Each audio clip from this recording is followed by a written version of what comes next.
Welcome to Money in the Air, the music podcast about neighboring rights, the royalties you earn from the public performance of your recordings and the business of music in general. Brought to you by IFR, the International Association for Artists and Rights Holders. I'm Andrew, a royalty consultant helping artists to collect on their value. Hi, I'm Gina Deacon. I work for Absolute Rights Management and I work with record labels and artists to ensure we claim the royalty income due to them. I'm Stacey Haber and I'm from Inside Baseball Music Publishing. Hey, welcome back to Money in the Air, the Neighboring Rights podcast brought to you by IFR. Today we have the regulars, Gina, Andrew, Tanya, and myself. And Naomi's joining us today. And then we have some new guests. We have Steve McMillan and Dennis Dreeth, because we're going to talk about film and television and neighboring rights. I'll let the boys introduce themselves. Steve, you go first, please. Good evening, everybody, or good morning, wherever you are. I'm Steve McMillan. I'm the CEO of the London and Nashville-based music production and publishing and motion picture company, Southern Crossroads Music.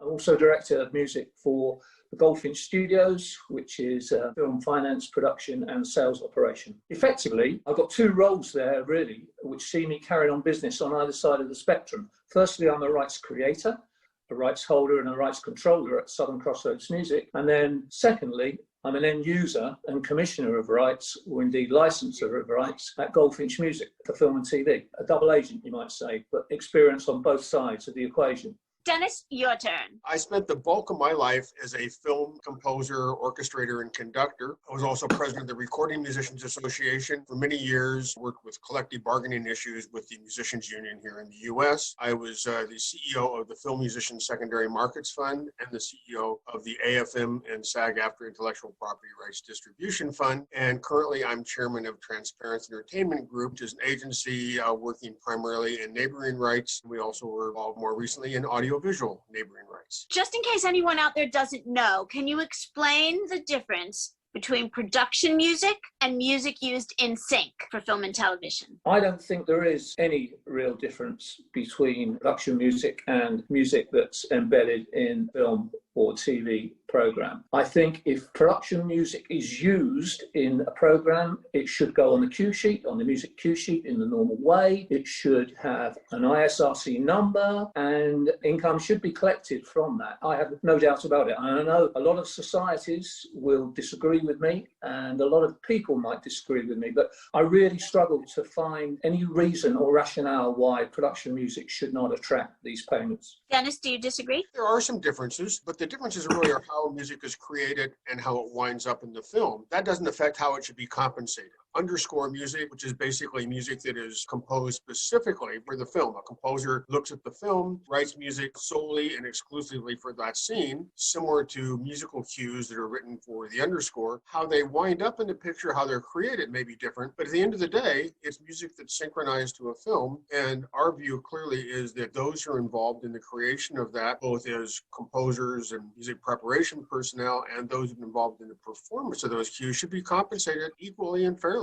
I say whatever's in the contract governs. So if you're doing, whether it's a bespoke commission contract or a sync license, if you write in that the track must have an ISRC code, whoever's going to own it has to register it for neighboring rights, then that's what happens. But that hasn't been the history. And if I could ask one of my core panel, can you explain the triple weighting at MCPS, please? So in the UK, MCPS, in order to account for production music, if you register at MCPS as a production music library, then there is a triple weighting that happens so that you effectively, the public performance is effectively taken into account for the audiovisual. And it's just a different way because it has to do with the blanket licenses between the networks and MCPS. So in the UK, you have a blanket license from, say, the BBC. BBC is going to use a certain amount of production music. Having a triple weighting system with MCPS, it's all part of the nature of the license. And then why a production music library that's registered at MCPS as a production music library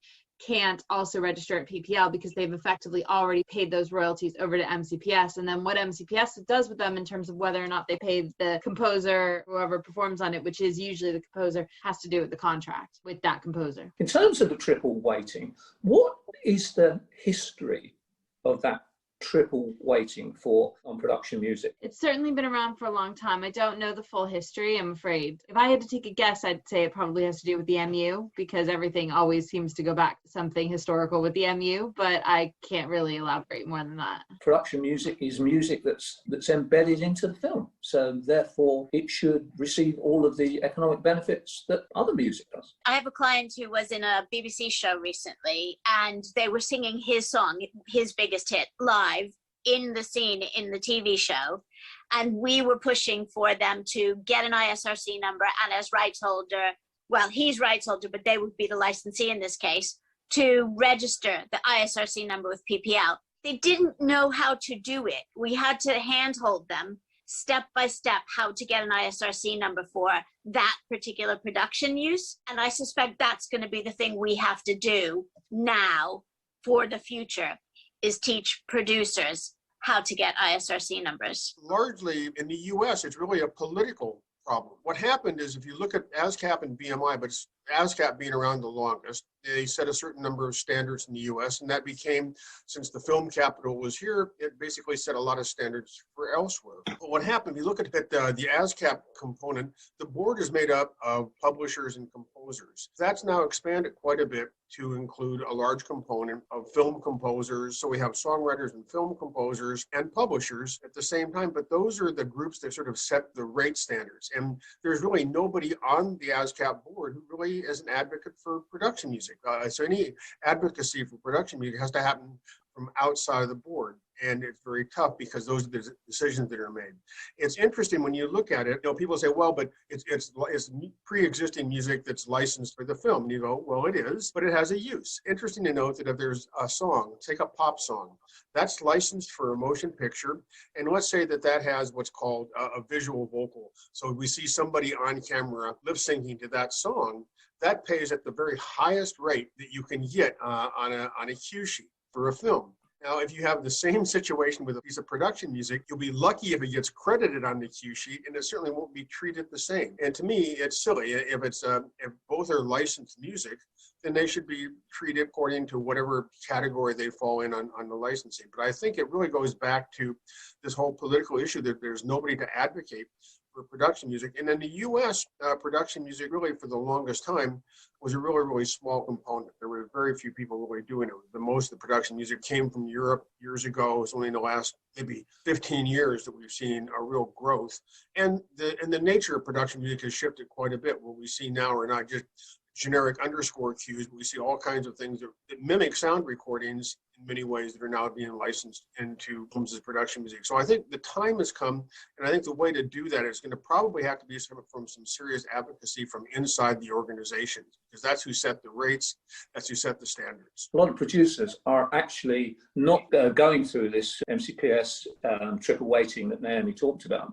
And a lot of them are relying on their own sales and their own pushing of the music. So effectively that tune is going out there with an ISRC code, and it's being licensed accordingly. And then, of course, we can get it on the cue sheet and we can ensure that it's registered correctly.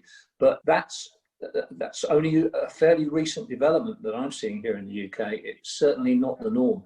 The norm was definitely everyone would just go to a production music library and type in a little bit, and the metadata would pull out a few tracks, and then you would license them. But I think the actual nature of production music is evolving a little bit. I think the definition is broadening out a little bit more, and I think it's more specific music aimed at genres.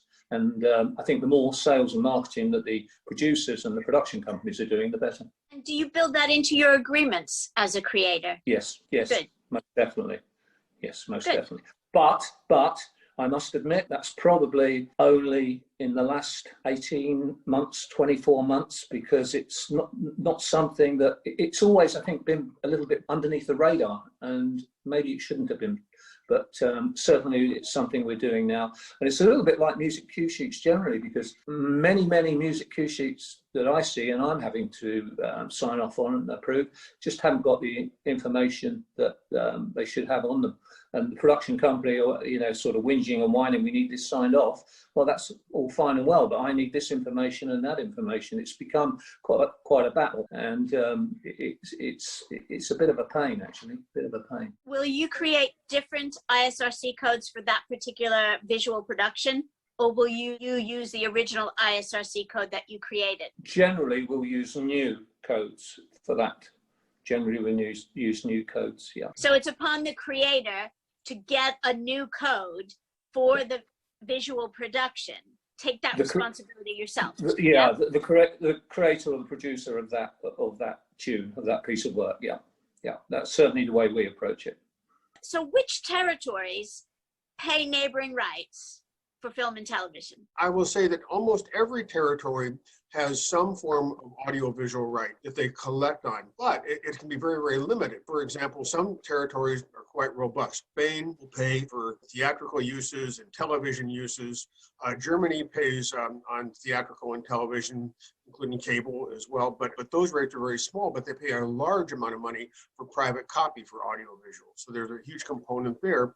Other territories have rights, but they can be extremely limited. Society Norma, the Audiovisual Rights Society in the Netherlands, and what they will do is they'll pay audiovisual rights, but only on sound recordings licensed into a motion picture that were recorded in a Rome Convention country. So they have a very, very limited audiovisual rights. We see that, every territory is somewhat different. Brazil has quite a robust audiovisual right. And so we see that almost every territory has them.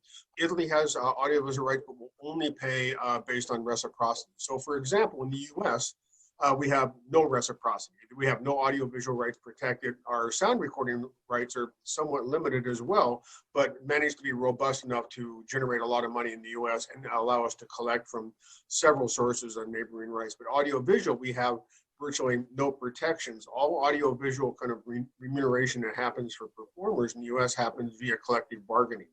So that leaves us to only collect from societies that will honor an audiovisual right absent some kind of reciprocity. And those are only 3 societies that I'm aware of. And that's AIE in Spain, GVL in Germany, and Abramus in Brazil. I think UBC and Brazil also does that. I'm not sure.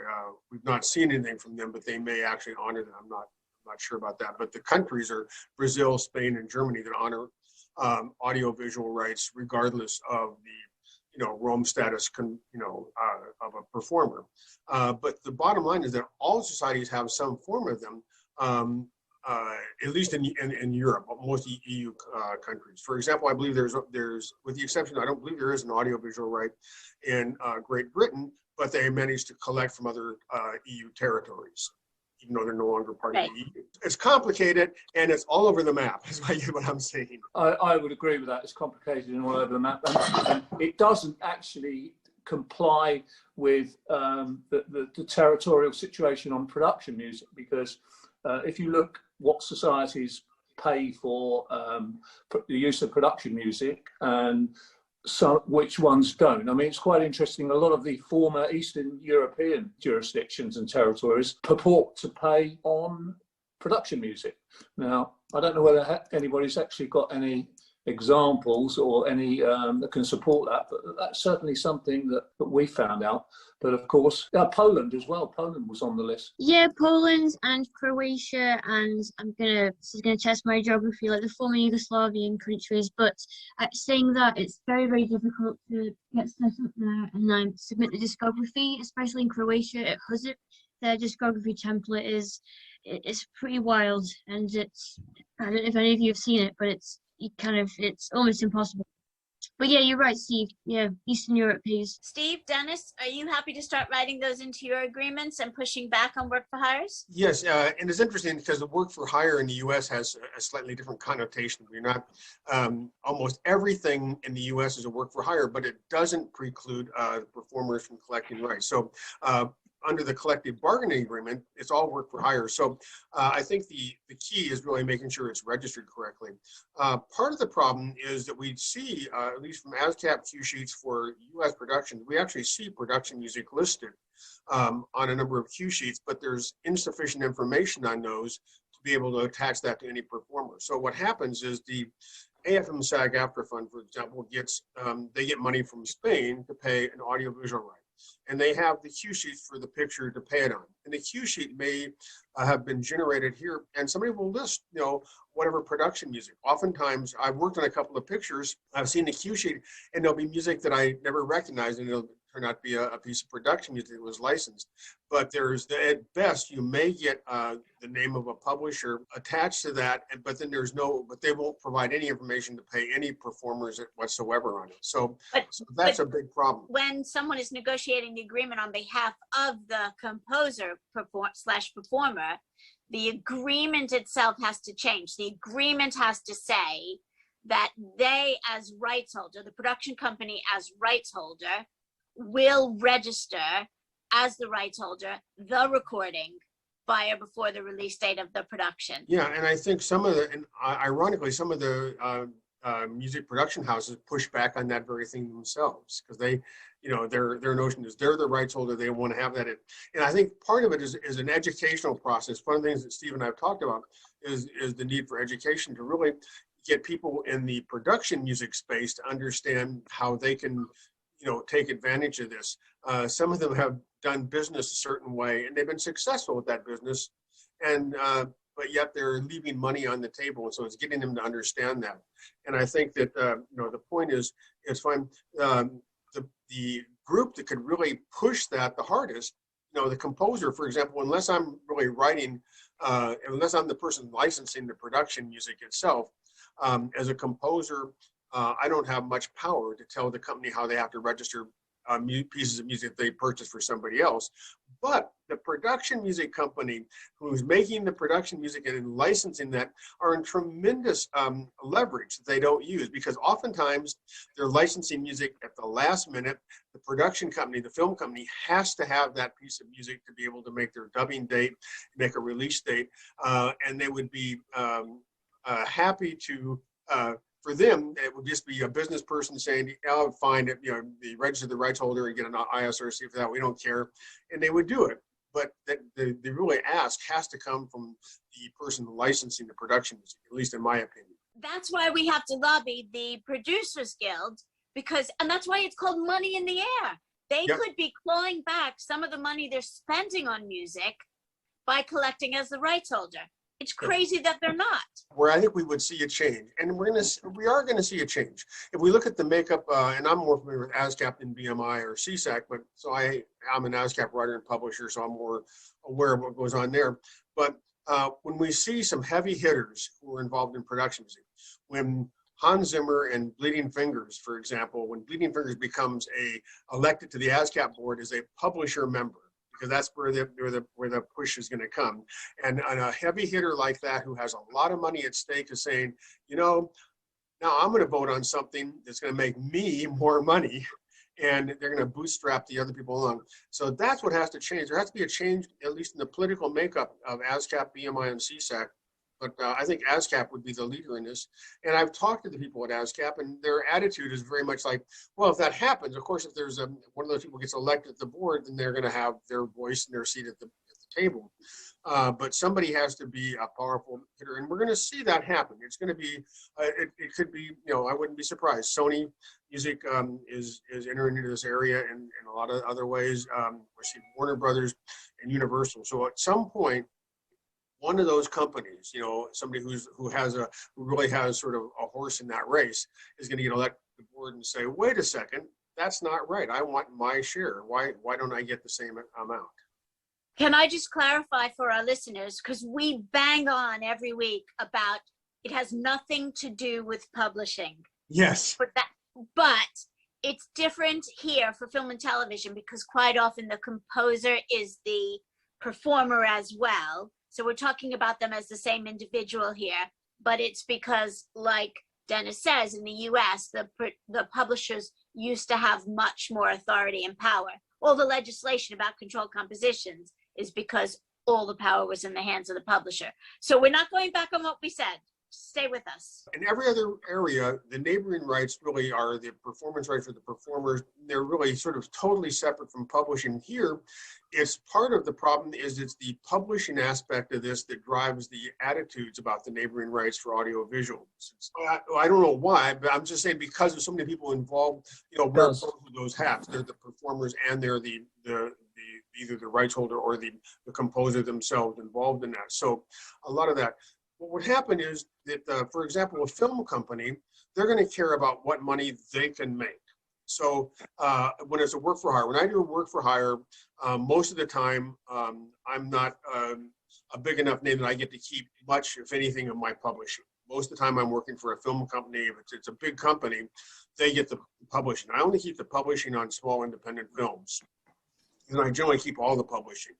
But most of the time I'm working for a company, they get all the publishing. So they only care about the money that they can get. If I license something to them, and I'm the rights holder, I care about that money, but they don't really get any share of that. I'm retaining those rights. So I'm retaining, in those cases, I have the neighboring rights and the publishing rights. So the company's not going to really care so much about what it is. They only care about what they get. So that's the problem. That's why I'm saying this has to emanate, in terms of the fight for the rights, has to emanate from the rights holder themselves. Has to be the person who has to stand up and fight for it.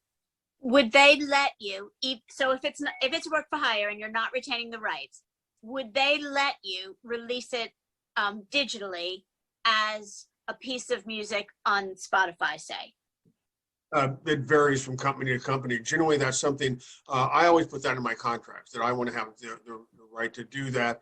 The bigger companies will fight on that. I had a huge fight with Universal Music Group over this. They wouldn't give me the rights. I was working on a picture, and I wanted to, and it had a lot of period jazz music, and it would be kind of specific, but I really wanted to release this album. It was quite unique, and I wanted to retain those rights. They said, no, we have companies that do that. We want to do it. Well, they argued and argued. I was not successful. I'm me. They were Universal. They kept those rights. And they never released a record. So it's crazy. And I've gone back to them and I said, I have a label. I have a soundtrack deal with a label that wants to release that, wants to license it from them to do it. So we can't even get them to do it because they keep saying, it's funny, the fact that we've had this interest in doing it has made them say, no, it must have value, so we're going to do it. But they haven't done it and they probably never will. It's infuriating, but that's, so it's very difficult to do that. But I almost always try to do that to retain the rights to do that.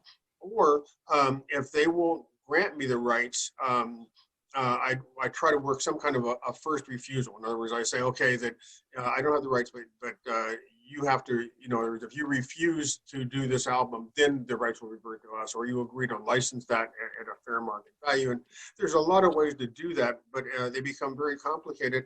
And what we have are, it's kind of, we live in two different worlds. We live in the world of the big studio companies, have banks and banks of in-house lawyers who are mostly fearful of making a mistake. So they don't want to grant anything, they want to tell, the answer is say no to everything and keep everything because they don't want to have, let go of something that might have had some value to somebody else. And then we live, the other part of it is in this independent world of independent filmmakers. Now we actually live in three worlds because we have the big studios, we have the independent filmmakers, and then we have the mega conglomerates. We have the Netflix of the world who are becoming massive production arms as well as distributors of product, and they have yet different attitudes, and they're sort of in between. They're trying to feel their way out, and I'm finding them equally difficult to deal with. The easiest are oftentimes the independents because they just don't have the experience, and if sometimes they're not even aware of the value of what they can have as a rights holder, of what they can really monetize, both in neighboring rights and in publishing rights. And it's funny, like I said, a lot of this does though come back in this one area, and I don't see this the same in the record business. Publishing just sort of doesn't have a factor on it, but for some reason in audio-visual works for film and television, a lot is driven. The PROs set a certain standard in terms of what's going to be recognized, and that seems to carry through. Not that it should, actually, but but sometimes what should and shouldn't happen. Dennis just made a point there, which I just wanted to highlight, and he picked it up from something that you said, because I think it's so important, so critical. I don't know which one of you said it first, but you said about we're not talking about publishing, we're talking about neighbouring rights, and yes, we are. But unfortunately, my experience in the film and TV world, in terms of music, is that everything is led by publishing. And neighbouring rights, related rights, whatever one wants to call them, is trying to catch up. But everything is driven by publishing. The contracts are driven by publishing contracts. And, you know, we're trying to fit neighbouring rights within those contracts because they only want one contract, blah, blah, blah, blah, blah, blah.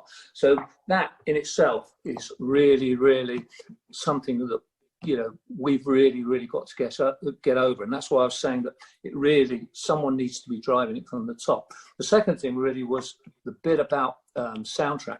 The one thing we always do have in contract is if we're the production company or we're working alongside a composer, then we will always have a reversionary clause in there that says that if the film production company does not release a soundtrack, then we can impose that we can basically take that back and we can release the soundtrack to our own benefit. So that's something that we always build into the contracts. Do you give them a limited amount of time for the release? Yeah, we give them a time for the release. It's normally 60 days. Always start off with, you know, 60 days from release, from first box office release usually. But we start off with 30. They ask for 90, and we normally accept 60. So. That's brilliant. And the other part of it is having that soundtrack album. You know, chances are these days of selling much physical product, there are people who actually collect soundtrack albums still. So that's an interesting thing. But it's becoming an area where we've seen broadcast, webcasting, and subscription services are actually opening up channels. I'm seeing now a couple of soundtrack channels where you can go on to a webcaster and they're going to play nothing but soundtrack albums. And we're seeing that more, you know, because there's, you know, it serves, you know, a very, you know, specific niche. Some people really like to have, you know, it sets a mood, and they like to have mood music on, and it's, you know, just like the soundtrack played, you know, the underscore of the movie. They want to have it underscore their daily, you know, activities. And so we're seeing that there's a value in that, and that has, you know, a significant neighboring right. And those actually are treated the same. You know, when it's a statutory, at least in the U.S., when there's a statutory rate paid to Sound Exchange on that, it's the same statutory rate as if it were, a Taylor Swift record played on Sirius XM. Yeah, we're actually doing a lot of soundtrack albums for that very reason, Dennis, at the moment. That's something that we're picking up on a regular basis, especially within certain genres. So if we're doing a country themed film, then obviously we're picking out country music on that. With a lot of sci-fi, there's a lot of demand for sci-fi music, so we're releasing all those soundtracks, and they're actually selling very well, far better than I thought. And we're generally not including any licensed tracks within those soundtracks. We're actually using the original soundtrack itself, the composer's work, rather than any licensed in songs, and they're doing extremely well, much to my surprise, but they are doing very, very well. That's brilliant. So Gina, would you be comfortable saying to one of your neighboring rights clients, I see that you did this piece of music and it's a visual thing. Would you consider going back and trying to get soundtrack rights, or would you not push them that way? Yeah, we work with quite a few composers that have done soundtracks, and we've had quite a lot of success with claiming royalties for them. A lot of the time composers are also featuring on the recordings, so keyboards, guitar, for example, so they've actually got a role. But other times we've had composers that are just listed as composer, and we've received royalties for that as well, because if they are the only person listed on that recording, we're able to claim them. Well, I just want to say that maybe one last thing is as a word to wise to everybody. A lot of composers are the ones, they perform all the parts on their music, and they tend to list themselves as the composer, and that seemed to be the most important thing. It's very important that they get a credit if they're doing a score like that. It should be composed and performed, because you will not get a neighboring right as a composer, but you will as a performer. And that also includes if you're doing an orchestral score and you think, well, I didn't perform anything, I just conducted. You know, the conductor is counted as a featured performer in most societies. And so it's very important to make sure that you list yourself for the performance aspect. So if you have performed as a conductor, and also people oftentimes perform incidental things.